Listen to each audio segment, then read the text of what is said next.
কলার কেকটা কিন্তু অসাধারণ খেতে হয়েছে। আজকের সন্ধ্যাতে আমরা কলার কেকটাই খাইছি, আপু তৈরি করেছিল। অবশ্যই আমি তৈরি করতে পারি না, আমি শুধু সাথে মানে যখন আপু তৈরি করতেছে তখন গিয়ে দেখলাম অলরেডি ডোটা করে নিয়েছে পাকা কলা দিয়ে, আর পাশে একটা বাটিতে হচ্ছে তেল দিয়ে রাখছে। তো আমি একটু ভিডিও ক্লিপ নিলাম, কারণ আমি এগুলো তৈরি করতে পারি না ভাই, এটা আপু তৈরি করে আর আমি জাস্ট ভিডিও করছিলাম। এখানের উপরে দেখলাম একটা কাগজ দিয়ে দিছে, চাইলে আপনারা এখানে টিস্যু কাগজও দিতে পারেন। আপু এমনিতে সাদা কাগজ দিছে কারণ কলার ডোটা দিবে।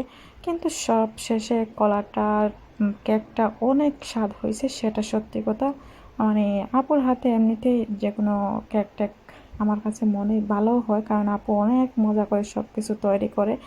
আমি দেখছিলাম, আর মানে আপু আগে ডো করছে কখন এটা আমি দেখি নাই, না হলে অবশ্যই আপনাদের সাথে শেয়ার করতাম সবার সাথে। আর এদিকে একটা ডেগের মধ্যে স্টিলটা গরম করতেছে, এখানে কলার ডোটা রেখে প্রায় 30 মিনিট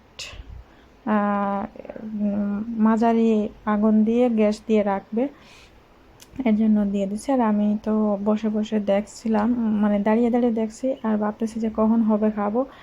আর যেটা আমি বয়স দিতেছি ওইটা কিন্তু পরেই দিছি। খাওয়ার আগে যতটুকু এক্সাইটেড ছিলাম, খাওয়ার পরে ঠিকই অনেক ভালো লাগছে, তাই ভাবলাম আপনাদের সবার সাথে একটু শেয়ার করে নেই। আর যে কলার কেক আসলেই অনেক মজার হয়। এই তো অপেক্ষার পালা, 30 মিনিট।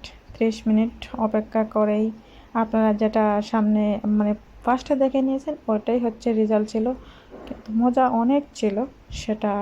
নিঃসন্দেহে যদি ভালো লাগে একটা লাইক করবেন, কমেন্ট করবেন।